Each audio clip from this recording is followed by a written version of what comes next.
ওয়ালাইকুম। হ্যাঁ, ওয়ালাইকুম আসসালাম। কেমন আছো তোমরা? মাননীয় নেত্রী, আমরা আসলে ভালো নেই। আমার পরিচয়, আমি ছাত্রলীগের একজন কর্মী। প্রিয় নেত্রী, মানুষ পৈতৃক সূত্রে সম্পত্তি পায়, আর আমরা পৈতৃক সূত্রে আওয়ামী লীগ বহন করি। আমরা চার প্রজন্ম, আমার দাদা, আমার বাবা, আমার চাচা, আমি ছাত্রলীগ করি, আমার পরবর্তী প্রজন্ম ছাত্রলীগ করে। আমাদের পরিচয়, আমরা আওয়ামী পরিবারের সন্তান। মাননীয় নেত্রী, 29শে জানুয়ারি সকাল 10টায় আমার বাড়িতে আমার বাবা ও ভাইকে পরিকল্পিত হত্যার উদ্দেশ্যে একজন ভাড়াটিয়া খুনি দিয়ে নির্মম ভাবে কুপিয়ে মৃত্যু নিশ্চিত করে চলে যায়। কে বা কারা করিয়েছে আমাদের জানা নেই, আমাদের কোনো শত্রু নেই। মাননীয় নেত্রী, আমার হারানোর কিছু নেই। জীবনের শেষ বয়সে আমার বাবা যেখানে মানুষের সাথে গল্প করবে, মসজিদে নামাজ পড়বে, সে জায়গায় আমার বাবা হাসপাতালে মৃত্যুর সাথে পাঞ্জা লড়ছে। আমার ভাই কবরে শুয়ে আছে। মাননীয় নেত্রী, আমাদের কি দোষ আমাদের জানা নেই। এই সময়ে এসে আমাদের একটাই দোষ, আমরা আওয়ামী পরিবারের সন্তান। মাননীয় নেত্রী, আমার ইউনিয়নবাসী এই হত্যার প্রতিবাদ জানিয়েছেন, আমাদের ইউনিয়নবাসী সবাই আমাদেরকে সমবেদনা জানিয়েছেন, কিন্তু এই বিচার আমরা কবে পাবো সেটা আমাদের জানা নেই। মাননীয় নেত্রী, আমি আপনার কাছে একজন ছাত্রলীগের কর্মী হিসেবে এই বিচার দিয়ে রাখলাম, আপনি এই হত্যা মামলার বিচার আপনি করবেন। এই আমার কথা।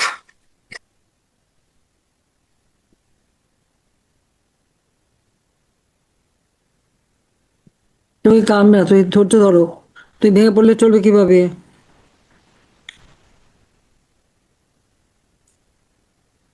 মাননীয় নেত্রী, আমাদের কি দোষ আমাদের জানা নেই। আমাদের একটাই দোষ, আমরা আওয়ামী পরিবারের সন্তান।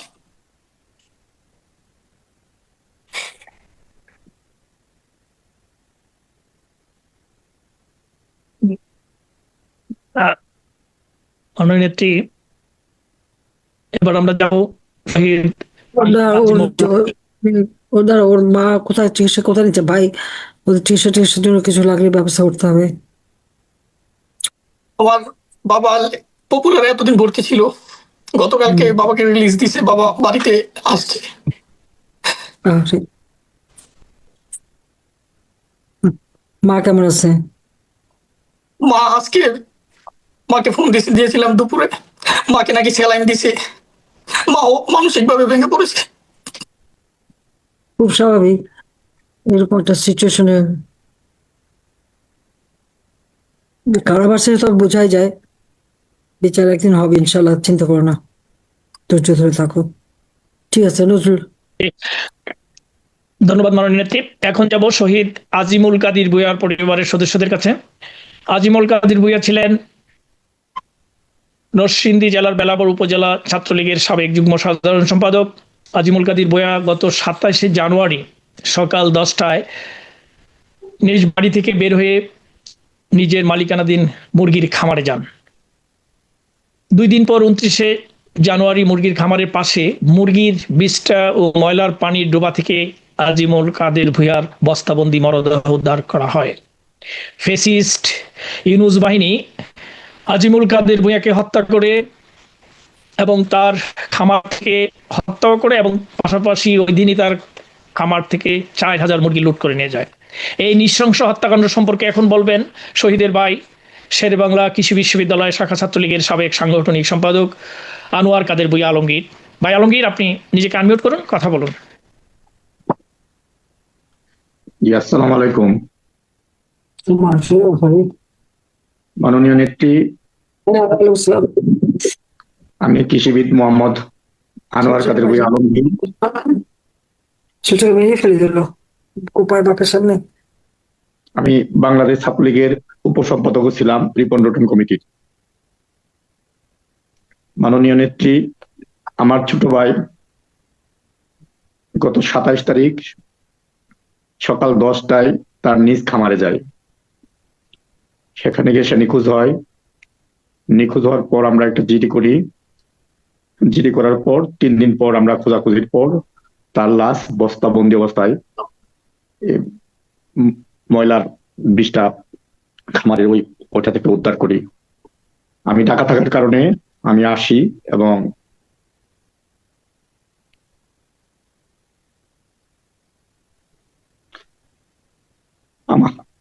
আমি যে কি বলবো, আমার বাসা হারিয়ে ফেলেছি। আমার আমার ছোট ভাই, অত্যন্ত আদরের ছোট ভাই, সে ছাত্রলীগের ছাত্রলীগের সাধারণ সম্পাদক ছিল, থানা ছাত্রলীগের যুগ্ম সাধারণ সম্পাদক ছিল। সে একটি ইউনিয়ন পরিষদের নির্বাচন করেছিল 2022 সালে। আমরা আওয়ামী পরিবার, আমার দাদা, নানা, মা, বাবা, ভাই বোন, আমরা সবাই আওয়ামী লীগ করি। এবং আমার আম্মা, দাদু ওরা আপনার আব্বার জন্য রোজা রাখতো যখন উনি কারাগারে ছিলেন। কিন্তু আমাদের দোষ শুধু আমরা আওয়ামী লীগ করি, এটাই আমাদের দোষ। কিন্তু আমার ছোট ভাই খুব সাধারণ মানুষের সাথে মিশতো। 5ই আগস্টের পরও সে পালায়নি, মানে বাড়িতেই থাকতো, মানে অন্য চাচাদের বাড়িতে থাকতো। তাকে এমন ভাবে এত নিষ্ঠুর ভাবে, নির্মম ভাবে হত্যা করা হয়েছে, যেটা আমি কোনোদিন চিন্তাও করতে পারিনি। তার মাথার এক পাশ থেতলে দিয়েছে, থেতলে দিয়ে তাকে সিমেন্টের কয়েকটি বস্তা তার লাশের সাথে বেঁধে মুরগির বিষটাতে ফেলে দিয়েছে।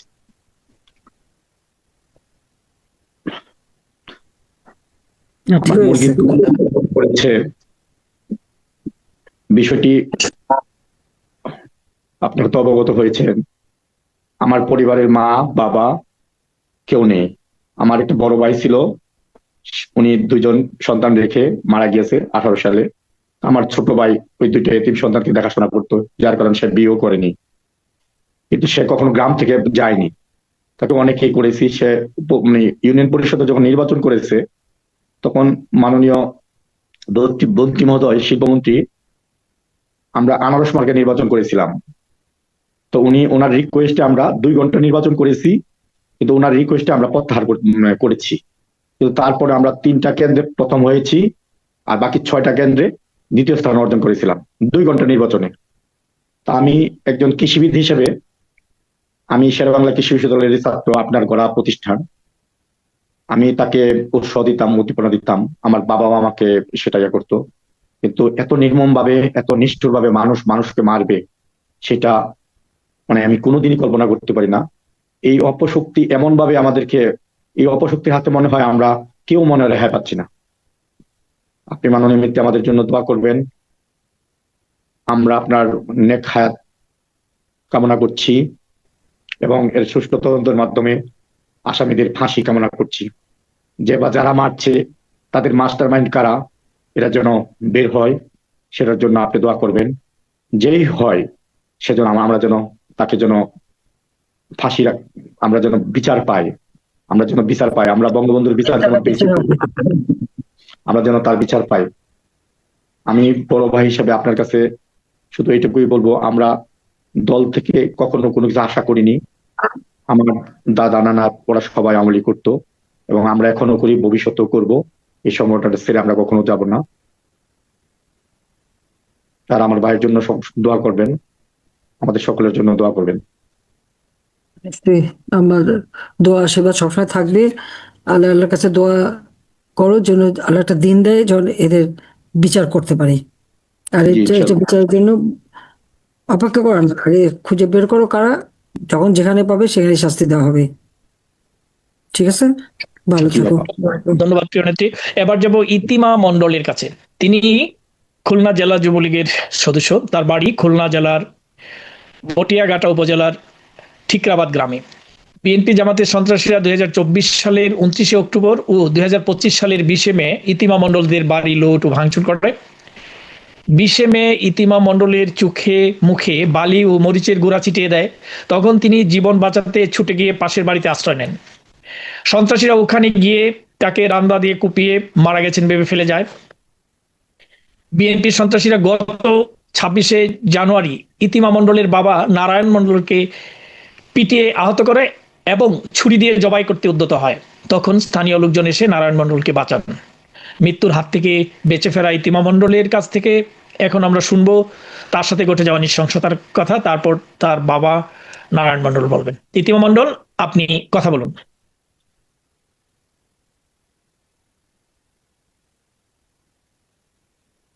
ইতিমা মণ্ডল, আপনি নিজেকে আনমিউট করুন, কথা বলুন। আপনি মিউটে আছেন। জি, এবার বলুন। নমস্কার মামা, আপনারা স্যার আমরা ভালো নেই। 5ই আগস্টের পর থেকে এত জুলুম, এত নির্যাতন, আজকে যে বেঁচে আছি আপনার সামনে কথা বলতে পারছি এটা কিভাবে জানি না। সন্ত্রাসীরা 29 অক্টোবর 2024 তারিখে, আমি তখন বাড়িতেই ছিলাম, ওরা এসে আমাকে অ্যাটাক করে সর্বপ্রথম আমার চোখে মুখে হচ্ছে মরিচের গুঁড়া আর বালি একসঙ্গে দিয়ে ছিটে যাতে চোখে না দেখতে পারি আসে। আমার বাড়ির যে কয়টা ফোন ছিল আগে সব কটা ফোন জব্দ করে। তারপর আমি অবস্থা চোখ বুঝতে বুঝতে পাশের এক বাড়ি ধরে যে আশ্রয় নেই, সেইখানে যাইয়ে সন্ত্রাসীরা আমার প্রচুর ভাবে নির্যাতন করে এবং কুপায়। আমার মাথায় অনেকগুলো সেলাই দেওয়া লাগে, পরে খুলনা মেডিকেল থেকে ঢাকা মেডিকেলে ট্রান্সফার করে। ইস, তো এই অবস্থায় মেরে আমাকে ফেলে যায়।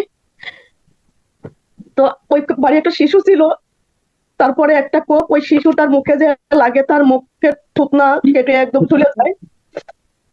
এই অবস্থায় ছিলাম। তারপর আবার বাড়ি ঘরে বা সবকিছু লুটপাট করে নিয়ে গেছে, কিছু রেখে যায়নি। তারপরে আমার হাতের মাংস এখান থেকে এই যে কামড়াই আনতে নিয়ে যায়। আরো তারপরে আমি কোর্টে হাজিরা দিতে গেছি এই 26 তারিখে। হাজিরাতে গেলে আর বাবাও আসছিল, আমি তো বাড়ি ঘরে যেতে পারি না। বাবা বাড়ি যাওয়ার পথে বাবাকে আক্রমণ করে মারধর করে এবং ছুরি দিয়ে জবাই দিতে যায়। মা আপনাকে ছাড়া আমরা ভালো নাই মা। আমরা আমার 3জন পুরুষ ধরে আমলিক করে, আমরা হচ্ছে বঙ্গবন্ধুকে ভালোবেসে আমার ঠাকুর দাদা সারা জীবন আমলিক করে গেছে, সেখান থেকে আমরাও করি। আমরা হচ্ছে মুক্তিযুদ্ধ সপক্ষের মানুষ, বঙ্গবন্ধুর মানুষ। মা আপনার জন্য আমরা জীবন দিতে প্রস্তুত মা। না না, তুমি তুমি কাঁদো না। আচ্ছা, এটা কয় তারিখে করলো ঘটনাটা? এটা হচ্ছে দুইবার, একটা হচ্ছে 29 অক্টোবর 2024, একটা হচ্ছে 20 মে 2025, একটা হচ্ছে 26/1/2026। কয়বার আক্রমণ করে তোমাদের? তিনবার আক্রমণ করছে তাদের। হ্যাঁ, এর ভিতরে আরো অনেক কিছু হয়েছে মা, তো কিভাবে বলবো। আমরা সারা জীবন আমলিক করে যাবো মা, বঙ্গবন্ধুকে ভালোবেসে আপনার জন্য জীবন দিতে প্রস্তুত মা। আপনি আসেন, দেশে আসেন মা, আপনি ছাড়া আমাকে কেউ নাই, কেউ নাই।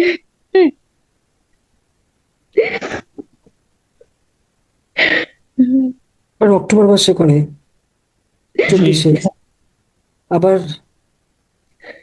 তিনবার আবার ওরই করে, আক্রমণ করে। এটা কি, এরা মানুষের জাত না? তারিখগুলি বললো তো নজরুল।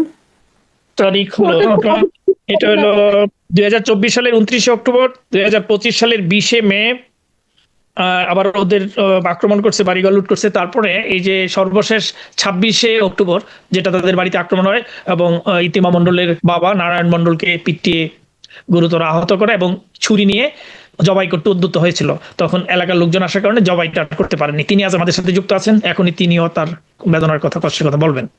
3বার করা হয়েছে তাদের, 2024, 25 এবং 2026। খুলনার কোন জায়গাটা বাড়ি? এটা খুলনা খুলনা জেলার ওই থেকে। বটিয়াঘাটি উপজেলা, বটিয়াঘাটা বটিঘাটা। ও, বটিয়াঘাটা উপজেলার ঠিকরাবাদ গ্রামে ওদের বাড়ি।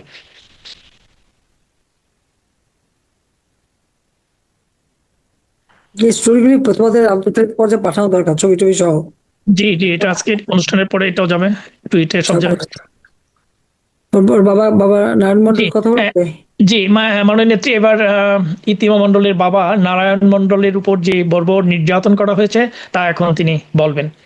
দাদা নারায়ণ মণ্ডল, আপনি নিজেকে আনমিউট করুন, কথা বলুন। দাদা, কথা বলুন। নমস্কার মা। বিএনপি করছে, বিএনপি। জি। মা, আমার তো বাসা জানা নেই, জীবন ভোর এই আমলেট করে আসতেছি। ইস, জীবন ভোর এই কি বলবো সে আপনার সামনে, আমি সে ভালোবাসা, মুখে ব্যথা, যন্ত্রণা, ওটাতে হাত এনে দিয়ে আসছিলাম বাইরে, শুধু মার, তারপর কই জমাই দে, শরীরতে জমাই দে, তারপরে কষ্ট না না, ওরে আগে দিয়ে দেবো, মায়ের জমাই দিয়ে তুই তাহলে সব সোজা হয়ে যাবে। আমার ছেলে ছাত্রলীগ করে, এই রাসেল, শেখ রাসেলের সম্পাদক, ও বাড়ি ঘরে আসতে পারে না, আর লুটপাট করে সবকিছু নিয়ে গেছে। আমাদের জীবনের আশা নেই, বাড়ি সাফ করে দেবে, এক একজন করে বাড়ি সাফ করে দেবে। এখন মুখের মুখে সব সময় নিয়ে আমরা আসি মা, তা আপনার হাতে কথা কই, আমি নিজেকে ধন্য মনে করতেছি, আপনার জন্য ঝাড় প্রাণ সবকিছু দিয়ে দেবো, আমার কোনো দুঃখ নেই। আপনি চকলে খালি স্কুলে আইছিলেন, ওই মা রাতে আপনার মতো ভুল পাইছিল, ভুল দিলেন ওই ছোট্টবেলায়। ও মা, আমার ইতিহাস ছোট ছিল, দেখার জন্য আমরা দলিক ছিল, বলতেছিলেন মা। আমি বললাম মা, তোমার ভাগ্য খুব ভালো, আমরা চিরদিন আমলিক করে এই জগৎ আসতেছি, আর এখন যে কি হবে আমাদের তা বলতে, আপনি যদি দেশে আসেন মা, আর সেই বিচারটা ঠিক মতো করলে আমার জীবন সার্থক হয়ে যাবে। আমরা না, অবশ্যই আসবো, আমি আসবো, আমাদের তাড়াতাড়ি আসবো, সবার যেতে হবে দেশে। কিছু নেই, আমার কিছু নেই, সব নিয়ে গেছে, বাসুরা দাদা, টাকা পয়সা যারা যাচ্ছিল সব নিয়ে গেছে, বাড়ি ঘর তোর ভাঙচুর করে দেবে, জায়গা জমি দখল করে নিয়ে গেছে মা, ইস, আমার জায়গা জমি নিয়ে গেছে। মাসে তার বিশেষে আর কিছু বলবো মা, তোমার চরণে আমি বললাম না, বললাম না ভাই, তোমার টানি পত্নী মা, আমার বাসা নেই, আমি অশিক্ষিত মানুষ মা, কিছু বলতে পারি না।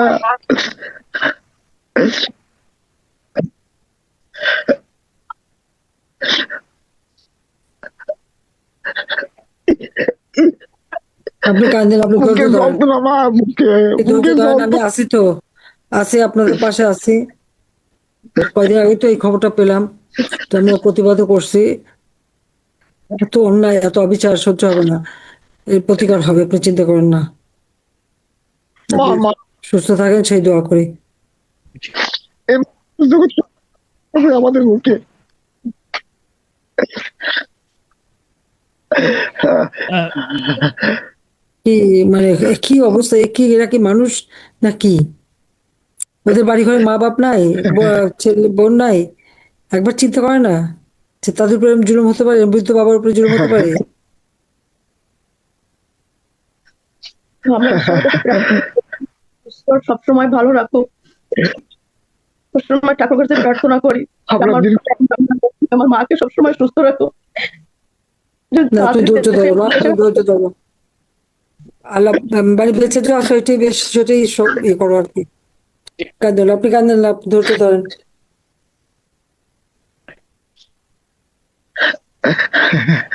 ধন্যবাদ মাননীয় নেত্রী। আজকের পর্বের শেষ জন হলেন মোহাম্মদ আব্দুল সালাম।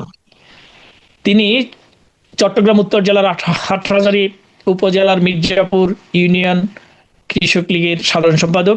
বিএনপি জামাতের সন্ত্রাসীরা 2024 সালের 6 আগস্ট তাদের বাড়ি ভাঙচুর করে এবং ব্যবসা প্রতিষ্ঠান দখল করে নেয়। 2024 সালের 25 ডিসেম্বর রাতে শিবিরের সন্ত্রাসীরা মোহাম্মদ আব্দুল সালামকে চাপাতি ও রান্দা দিয়ে কুপিয়ে সারা শরীরে এমন অবস্থা করে যে তিনি জ্ঞান হারিয়ে ফেলেন, তার 2 পায়ের রগ কেটে দেয়, মারা গেছেন এটা ভেবে তারা তাকে ফেলে যায়। এখনো তিনি চিকিৎসাধীন আছেন। কোন রকম প্রাণে বেঁচে যাওয়া মোহাম্মদ আব্দুল সালাম এখন তার কষ্টের কথা বলবেন। ভাই আব্দুল সালাম, আপনি নিজেকে আনমিউট করুন, কথা বলুন।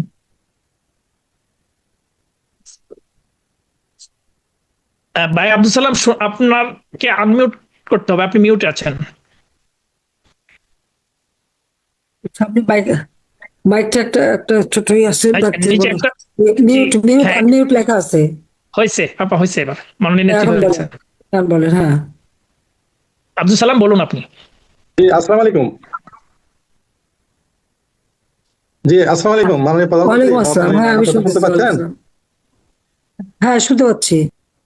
জি মাননীয় প্রধানমন্ত্রী, আমি মির্জাপুর ইউনিয়ন কৃষক লীগের সেক্রেটারি। আমাকে শিবিরের জঙ্গিরা, শিবিরের সন্ত্রাসীরা নির্মমভাবে হত্যা করার উদ্দেশ্যে আমার মাথায় কুপিয়ে এবং ফায়ার রক কেটে আমাকে ফেলে চলে যায়। এমত অবস্থায় আমাকে ওখান থেকে ড্রাইভার বা ড্রাইভাররা কে জানিয়ে উদ্ধার করে আমাকে চট্টগ্রাম মেডিকেল কলেজে নিয়ে যায়। আল্লাহর রহমতে কোনো রকমে বেঁচে যায়। এই পর্যায়ে ওরা এই কাজটা করছে আমাকে ডিসেম্বরের 25 তারিখ। আমাকে কিন্তু 5ই আগস্টের পরে আমি আমাকে চাকরিচ্যুত করা হয়। আমি আলী মাদ্রাসার গণিত শিক্ষক, নতুন কারিকুলামের ট্রেনার। আমি যে ডেভিড জনসনের যে নীতিমালা আনা হয়েছে, সেই ডেভিড জনসনের নীতিমালায় আমি সারা বাংলাদেশে 2023 সনে যে কারিকুলাম প্রণয়ন করা হয়েছিল সেটা ট্রেনার হিসেবে আমি কাজ করে গেছি। আমাকে এরপরে ওরা 5ই আগস্টের পরে আমাকে চাকরিচ্যুত করা হয়। এরপরে আমাকে কারাগারে নেওয়া হয় এবং বৈষম্য বিরোধী ছাত্র আন্দোলন চট্টগ্রাম বিশ্ববিদ্যালয়ের 2-11 মামলা এবং 1-10 মামলাগুলোতে আমাকে ইনক্লুড করে আমাকে চালান দেওয়া হয় এবং আমি 1 মাস কারাগারে থাকি। কারাগার থেকে বের হয়ে আসার পরে ওরা আবার আমার উপর হামলা করে, আমার বাড়িঘর ভাঙচুর করে এবং আমার পরিবারকে হুমকি দেয়। কোন রকম বাচ্চা সন্তান সহ সবাইকে মেরে ফেলার জন্য চাইছে। আমি আল্লাহর রহমতে কোনো রকমের জানে বেঁচে আছি আর কি। আমার অবস্থা কি করছে দেখেন জঙ্গিরা। তো সর্বশেষ আমি আসলে জঙ্গিদের বিরুদ্ধে লেখালেখি, আবুল আলা মদুদির বিরুদ্ধে, পাকিস্তানের জঙ্গিদের বিরুদ্ধে এই সব সময় আমি তৎপর ছিলাম। এই মেডিকেল কলেজের আমি নিজেও আমার বাবার সাথে কিন্তু আমি প্র্যাকটিস করতাম। সেই হিসেবে যথেষ্ট আমাদের ছিল। কিন্তু 5ই আগস্টের পরে ওরা মূলত হচ্ছে আমি কৃষক লীগের সেক্রেটারি, সেটাকে হাইলাইট করে আমার প্রতিষ্ঠানে এবং টিএনইউর এখানে মানববন্ধন করায় বিভিন্ন রকমের আমার বিরুদ্ধে ওরা জঙ্গিরা তৎপর হয় এবং এক পর্যায়ে তারা আমাকে একেবারে শেষ করে দেওয়ার জন্য এই হামলাটা চালায়। তা আল্লাহ তাআলা কোন রকম বাঁচিয়ে রেখেছেন। মাননীয় প্রধানমন্ত্রী এই দেশ জঙ্গি মুক্ত করার জন্য আপনি চেয়েছিলেন, কিন্তু সেই কি কারণে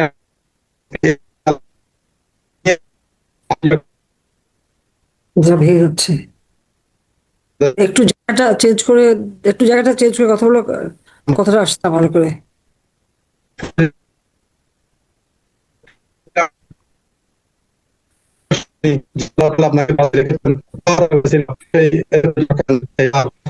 ইনশাআল্লাহ আল্লাহ তাআলা আপনার সুস্বাস্থ্য কামনারি আমাদের জন্য আমরা দোয়া করতেছি।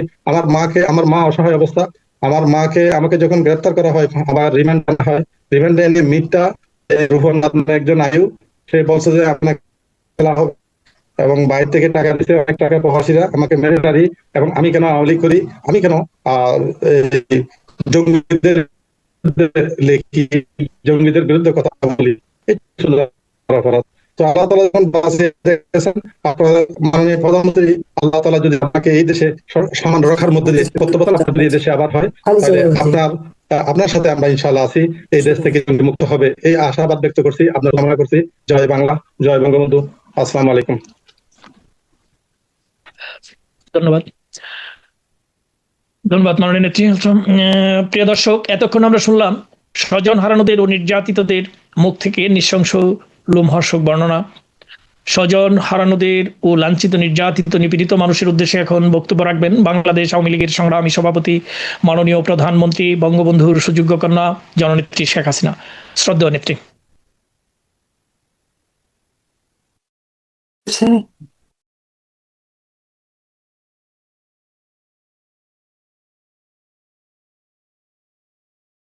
ওটা লাগাইনি না?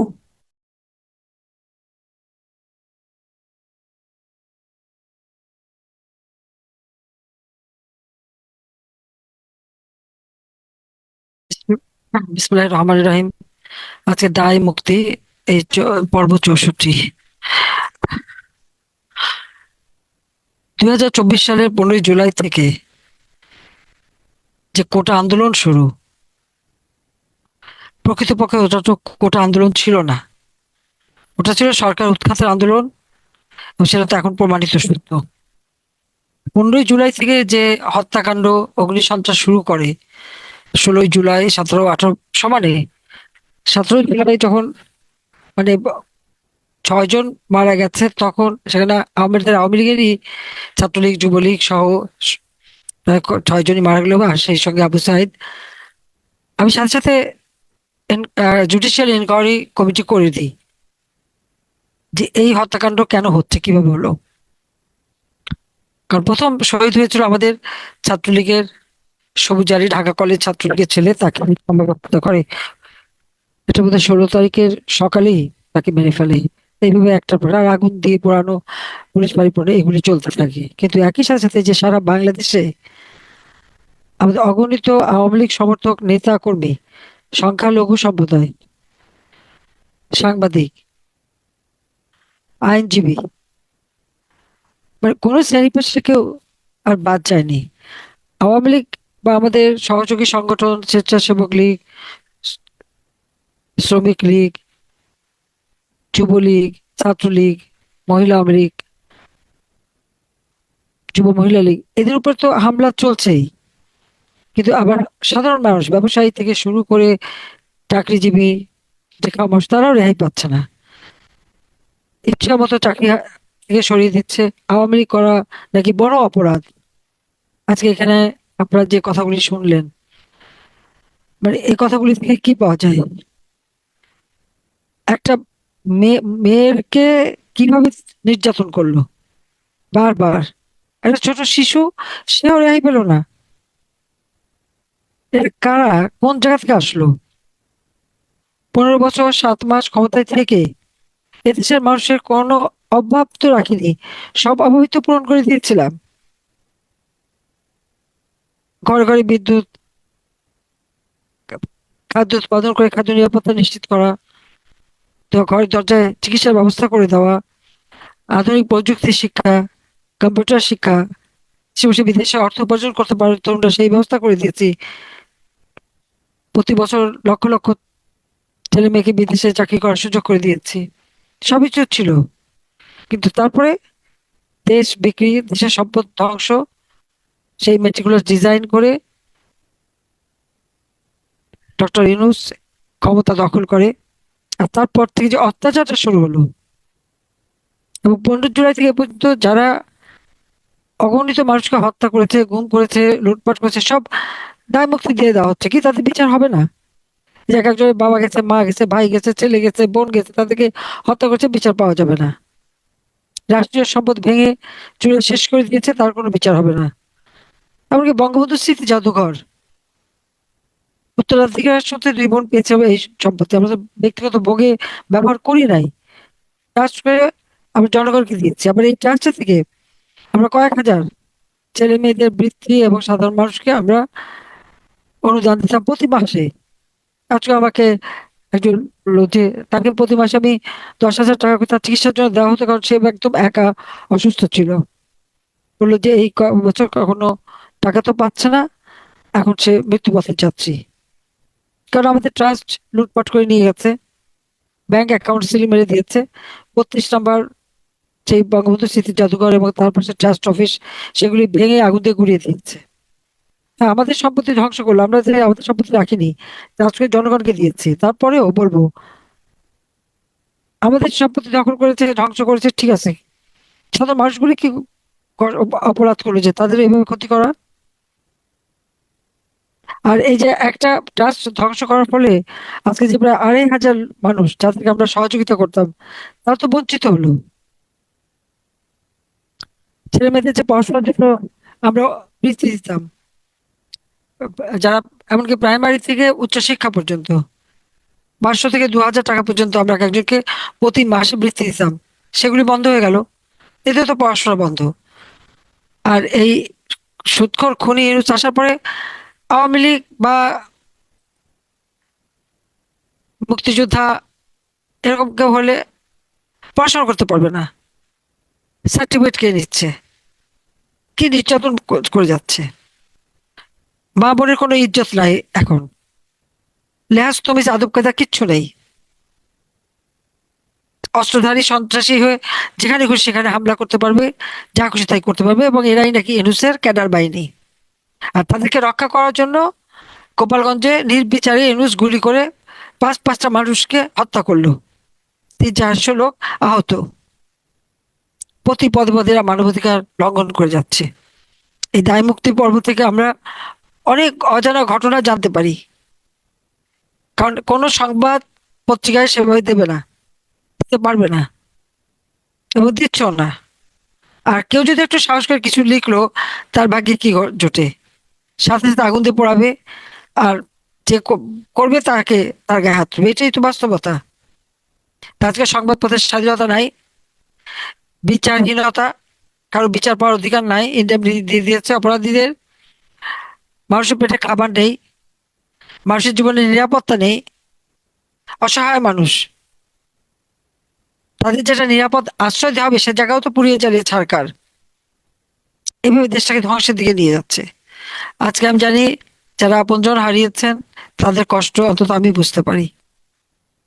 আর নির্যাতন এবং সেই মব সন্ত্রাসের কবলে পড়ে আজকে যারা আহত হয়ে বেঁচে আছেন, আমি দোয়া করি যে আপনারা সুস্থ হয়ে একদিন আপনাদের উপর যে হামলা তার বিচার আপনারা করতে পারবেন। একটা বিচার তো আমরা করবোই, কিন্তু এই যে আঘাত দিলে প্রতিঘাত দিয়ে, এটা তো কোরআন শরীফের কথা, হাতের বদলে হাত, চোখের বদলে চোখ, এই কথাটা মনে রাখতে হবে। আমি এটুকুই বলবো যে আজকে বাংলাদেশ এমন একটা অবস্থায় পড়েছে যেখানে উন্নয়নশীল দেশ হিসেবে সারা বিশ্বের কাছে বাংলাদেশের মর্যাদা ছিল, এখন সেই মর্যাদা নাই। এখন জঙ্গি রাষ্ট্র হয়ে গেছে, অনেক দেশে ভিসা বন্ধ করে দিয়েছে, কর্মসংস্থানও নাই। বাবা মা ভাই সব তো হারিয়েছি, তারপর ছুটে এসেছি এদেশের মানুষের জন্য, মানুষের জীবনে উন্নতিও করেছি। কিন্তু যেই যে গভীর চক্রান্ত চলছিল কিভাবে আমাদের ক্ষমতা থেকে হটাবে, আর কিছু লোক এসে দেশটাকে একেবারে মানে ভেঙে চুরে শেষ করে দেবে। 15 বছর 7 মাস এই ধরনের সন্ত্রাস এবং আক্রমণ মোকাবেলা করে করে কিন্তু দেশটাকে এগিয়ে নিয়ে যাচ্ছিলাম, সব শেষ করে দিল। আজকে আপনারা যারা এখানে আছেন, আমি জানি আপনারা কষ্ট পাচ্ছেন। আমি যত দূরেই থাকি আপনাদের মাঝে আছি, কারণ আমি জানতাম না আমাকে কখনো দেশ ছেড়ে এইভাবে আসতে হবে। আমি কিন্তু আসতে চাইনি, আমি জানতাম আমি টঙ্গিপাড়া যাব, কিন্তু ওদের লক্ষ্যই ছিল আমাদের উপর। জামাতের সেক্রেটারি দক্ষিণের, সে তো স্পষ্ট বলে দিয়েছে যে তাদের লক্ষ্য টার্গেট ছিলাম নাকি আমি, তার মনে হত্যা করতে পারি তারা সব একেবারে বেঁচে যায়। কারণ আমি যুদ্ধাপরাধীদের বিচার করেছি, জাতির পিতা বঙ্গবন্ধু শেখ মুজিবুর রহমানের হত্যাকারীদের বিচার করেছি, আমি সন্ত্রাস জঙ্গিবাদ দমন করেছি। এই যে সন্ত্রাস জঙ্গিবাদ কেন দমন করলাম, এটাই বোধহয় তাদের সব থেকে ক্ষোভ। আর ইউনূস ক্ষমতা আসার জন্য এই সন্ত্রাস জঙ্গিবাদ থেকে শুরু করে সব শ্রেণী পেশার মানুষ যাকে যেখানে পেয়েছে তাদেরকে হাতে পয়সা তুলে দিয়ে তাদেরকে ব্যবহার করছে।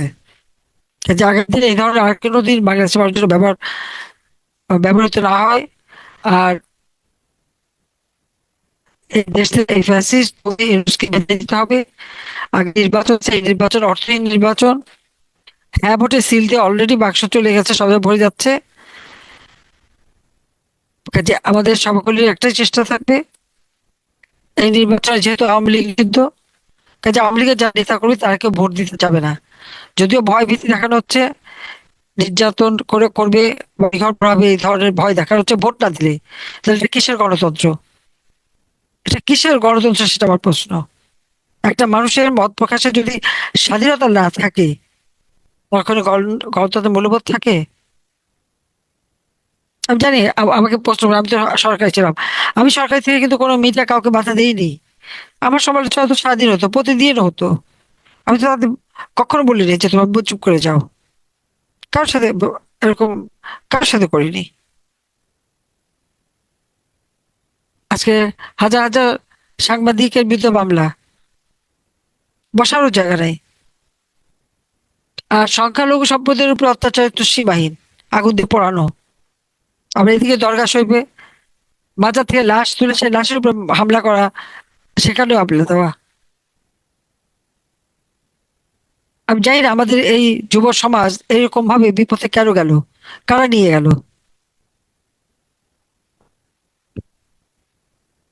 যাক, আমি এটুকু বলবো,